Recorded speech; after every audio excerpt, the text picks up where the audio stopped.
Em outubro de 2019, um morador perto de Salem Springs, no estado do Missouri, ligou para o Serviço Florestal dos Estados Unidos para relatar algo estranho dentro da Floresta Nacional Mark Twain.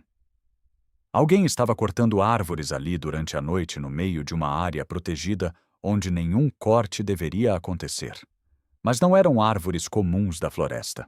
Quem estava fazendo aquilo sabia exatamente o que estava procurando. Quando o agente especial Scott chegou ao local, encontrou 8 tocos recém-cortados espalhados entre as folhas secas do outono. A seiva ainda escorria lentamente pelos cortes frescos, brilhando sob a luz fria da manhã. Todas as árvores tinham algo em comum. Cada uma delas era uma nogueira negra.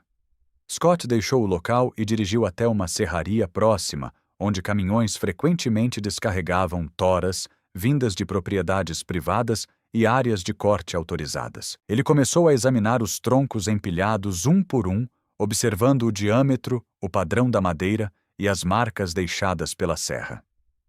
Depois de alguns minutos caminhando entre as pilhas de toras, um tronco específico chamou sua atenção.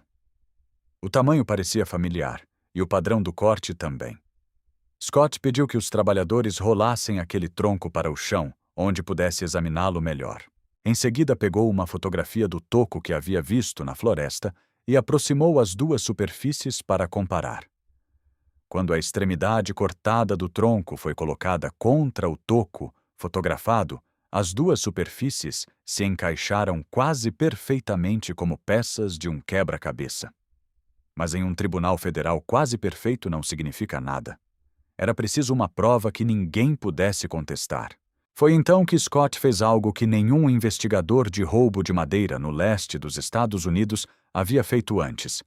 Ele ligou para Richard Cron, um geneticista do Serviço Florestal que trabalhava em Oregon e que há anos vinha construindo algo incomum. Cron estava desenvolvendo um banco de dados genético para nogueiras negras, espalhadas por dezenas de estados. A equipe coletou material genético do tronco, encontrado na serraria, e também do toco que permanecia na floresta. As duas amostras foram analisadas e comparadas dentro desse banco de DNA. O resultado não deixou nenhuma margem para dúvida. A probabilidade de que o tronco e o toco viessem de árvores diferentes era menor que 1 em 1 milhão de trilhões de trilhões. Diante desse resultado, o homem responsável pelo corte ilegal, chamado Todd Patterson, acabou se declarando culpado por destruição de propriedade federal. Ele recebeu 5 meses de prisão, já cumpridos 3 anos de liberdade supervisionada, e foi obrigado a pagar restituição pelo valor da madeira e pelos danos causados à floresta. Tudo isso aconteceu por causa de uma única espécie de árvore. Uma nogueira negra adulta pode valer entre $5.000 e $25.000 apenas pelo valor da madeira. Exemplares de qualidade excepcional, usados para lâminas decorativas de móveis de luxo, já foram vendidos por mais de $40.000. Todos os anos, cerca de 1.000 casos significativos de roubo de madeira acontecem em terras federais nos Estados Unidos. O valor estimado da madeira roubada na América do Norte ultrapassa $1 bilhão por ano. E embora a nogueira negra represente apenas cerca de 2% das árvores de madeira nobre nas florestas do leste americano, ela é a espécie mais roubada de todas. Por causa disso, o governo chegou ao ponto de criar um sistema de identificação genética que cobre mais de 30 estados para rastrear essas árvores e ligar troncos cortados aos tocos deixados na floresta. Mas existe um detalhe curioso que torna toda essa história ainda mais interessante. A mesma árvore que vale dezenas de milhares de dólares no mercado de madeira aparece há séculos em textos de medicina tradicional como uma das plantas antiparasitárias mais poderosas do planeta. Isso levanta uma pergunta inevitável.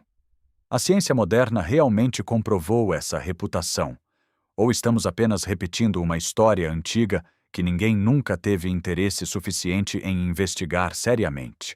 Porque se metade do que dizem sobre essa árvore for verdade, ela representa algo que nenhuma indústria farmacêutica gostaria muito de examinar de perto. Esta é a história da nogueira negra. Muito antes de qualquer banco de dados de DNA, ou investigação federal existir, essa árvore já chamava a atenção de outras civilizações. Na Roma antiga, naturalistas observavam que a nogueira possuía propriedades incomuns que outras árvores simplesmente não tinham. O estudioso romano Plínio o Velho escreveu sobre ela no século I, descrevendo seus frutos e suas propriedades medicinais. Os romanos chamavam essa árvore de juglans, um nome derivado de Jovis glans, que significa literalmente a noz de Júpiter, o deus supremo do panteão romano. Não era um nome escolhido ao acaso. Para eles, aquela árvore produzia um fruto tão valioso e poderoso que merecia ser associado ao próprio rei dos deuses. Mas foram os povos indígenas da América do Norte que realmente compreenderam tudo o que essa árvore podia fazer. Muito antes da chegada dos europeus, nações como os Cherokee Iroquois e Delaware já utilizavam praticamente todas as partes da nogueira negra em sua vida diária. A madeira era usada para ferramentas e estruturas, as nozes eram alimento altamente nutritivo, e as cascas verdes serviam como base para diversos remédios tradicionais. Essas cascas verdes, a parte grossa que envolve a noz antes de amadurecer, eram especialmente valorizadas. Os curandeiros indígenas preparavam chás e decocções com elas para tratar vermes intestinais, infecções de pele, febres e problemas digestivos. A mesma substância presente nessas cascas também era usada de uma forma muito mais impressionante. Em algumas regiões, as cascas eram esmagadas e lançadas em riachos ou lagoas rasas.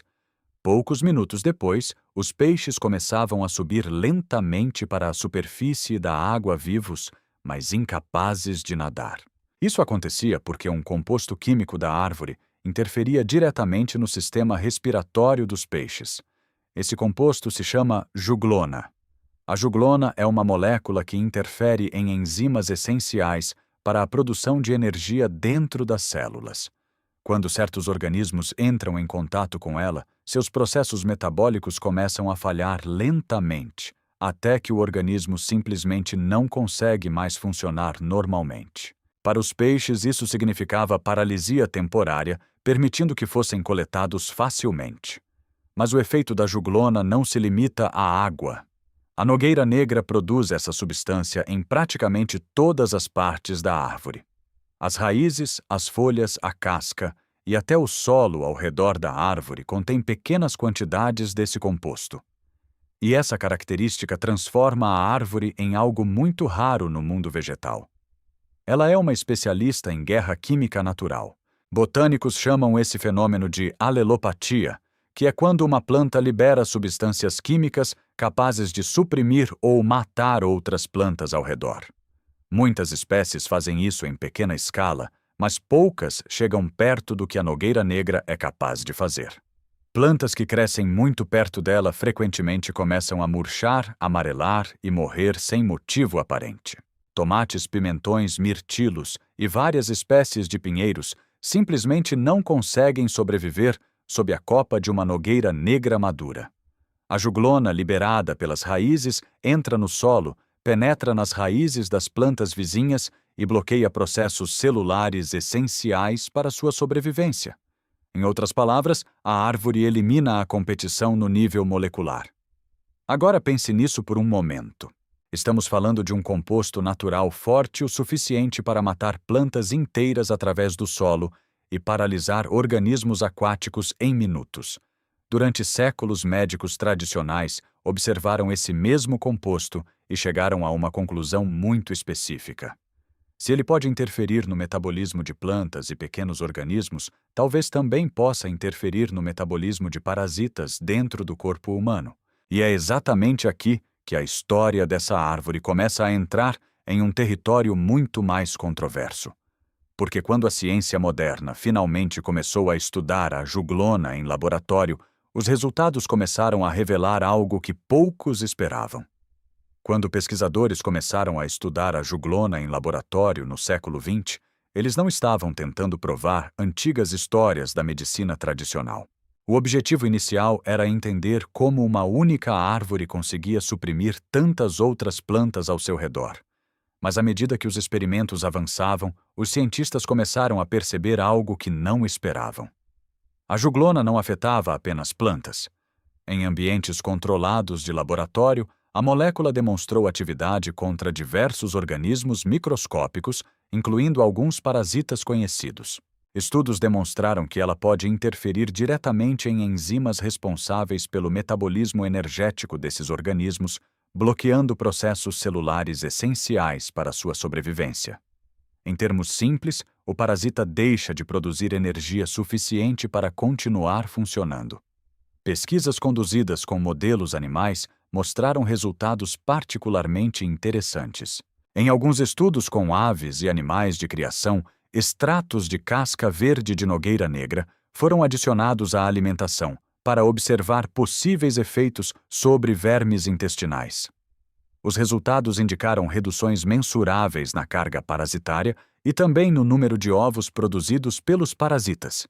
Isso chamou a atenção de pesquisadores da área veterinária. Alguns relatórios acadêmicos também observaram atividade contra protozoários como Giardia e Entamoeba, 2 parasitas conhecidos por causar problemas intestinais em humanos e animais.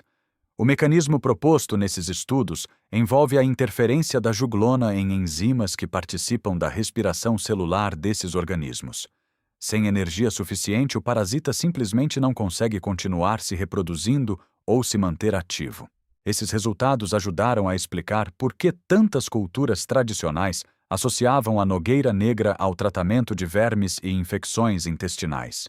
Quando curandeiros indígenas utilizavam as cascas verdes da árvore para preparar chás ou extratos, eles estavam provavelmente explorando exatamente essa propriedade química. A diferença é que eles chegaram a essa conclusão através da observação prática ao longo de gerações, e não por experimentos em laboratório. Mas é exatamente aqui que a história começa a se tornar mais complicada. Apesar de existirem evidências laboratoriais e estudos com animais, a ciência moderna possui um padrão muito específico para considerar um tratamento comprovado. Esse padrão envolve ensaios clínicos controlados em humanos, geralmente realizados em estudos duplos cegos e comparados com placebo. E no caso da nogueira negra, esses estudos simplesmente não existem em grande escala. Isso não significa que a planta não funcione. Também não significa que funcione. Significa apenas que ninguém financiou os estudos necessários para responder à pergunta de forma definitiva. E quando você começa a olhar para o tamanho do mercado global de medicamentos antiparasitários, a razão para isso se torna um pouco mais clara. Em 2025, o mercado mundial desses medicamentos deve ultrapassar 26 bilhões de dólares, com o segmento específico de vermífugos representando cerca de 3,6 bilhões de dólares por ano. Empresas farmacêuticas investem dezenas de milhões em ensaios clínicos porque esses estudos protegem patentes de medicamentos sintéticos que podem ser vendidos com lucro durante décadas. Uma árvore, por outro lado, não pode ser patenteada. Se alguém provar que uma planta comum possui o mesmo efeito que um medicamento patenteado, o resultado não gera um produto exclusivo para vender. O resultado gera conhecimento que qualquer pessoa pode usar. E no mundo da pesquisa médica moderna, conhecimento sem retorno financeiro raramente recebe financiamento. É por isso que a nogueira negra ocupa uma posição curiosa entre a medicina tradicional e a ciência moderna. A química da planta é real, os mecanismos biológicos foram observados em laboratório e os usos tradicionais atravessaram séculos. Mas a prova definitiva em humanos continua ausente, não necessariamente porque a hipótese seja fraca, mas porque ninguém com dinheiro suficiente tem incentivo para investigá-la profundamente.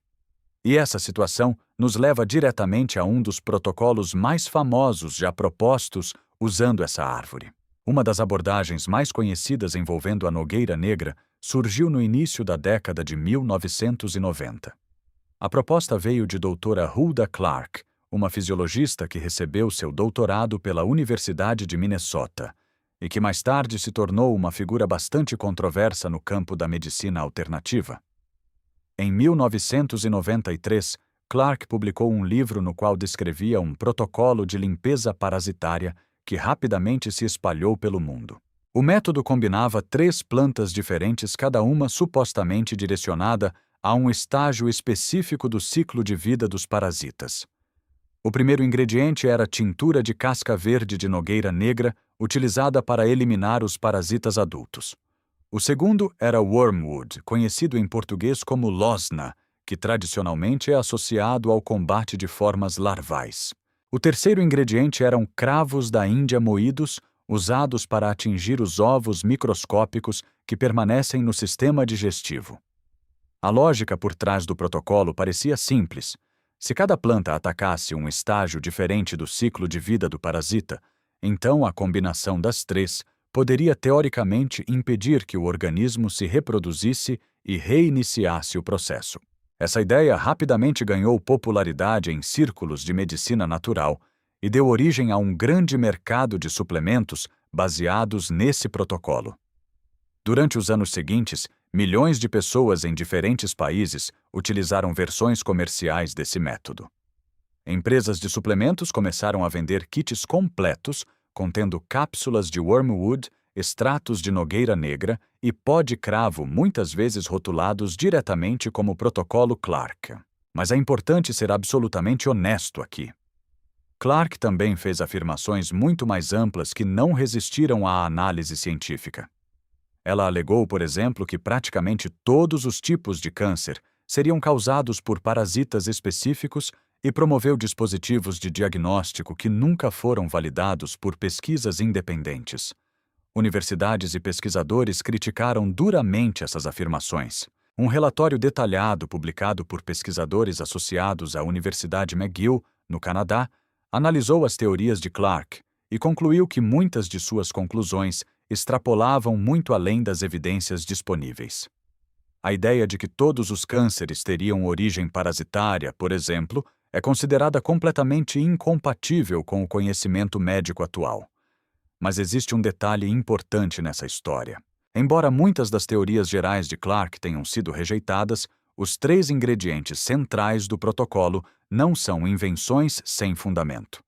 Tanto a nogueira negra quanto o wormwood e os cravos possuem compostos químicos documentados que demonstraram atividade antimicrobiana ou antiparasitária em estudos laboratoriais. Ou seja, a base química das plantas é real. O que permanece incerto é a eficácia exata dessas substâncias quando usadas juntas em humanos nas doses e durações propostas pelo protocolo original. Sem ensaios clínicos controlados, é impossível afirmar com precisão até que ponto o método funciona ou não. E é aqui que voltamos novamente ao mesmo obstáculo econômico que apareceu antes.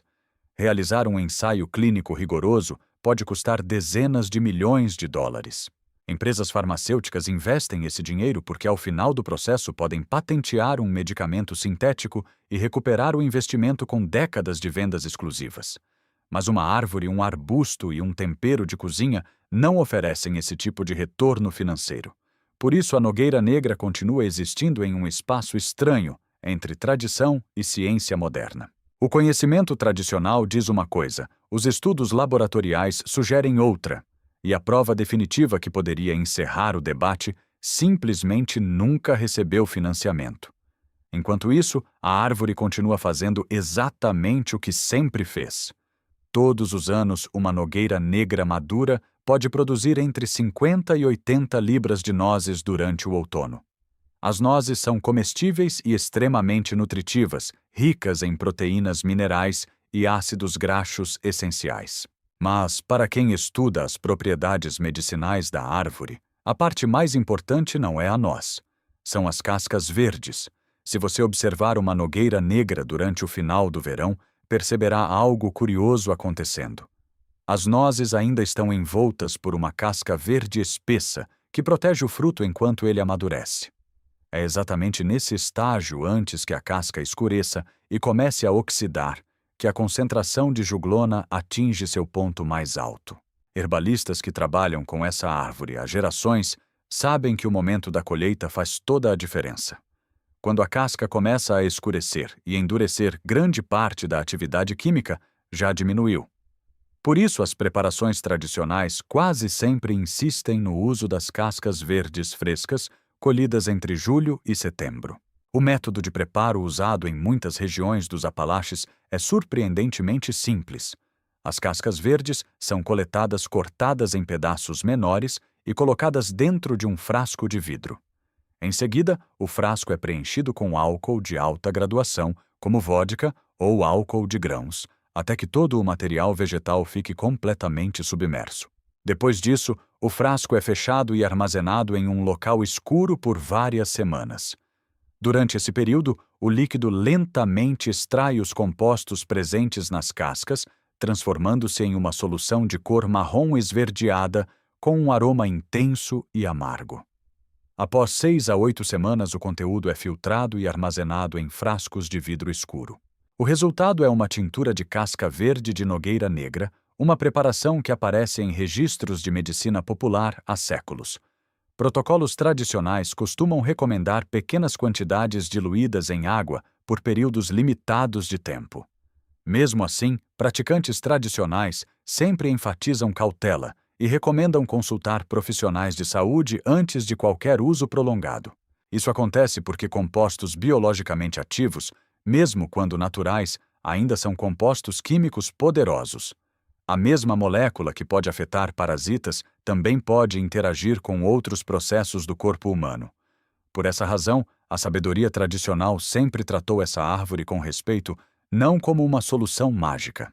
Mas talvez a parte mais interessante dessa história não seja apenas medicinal.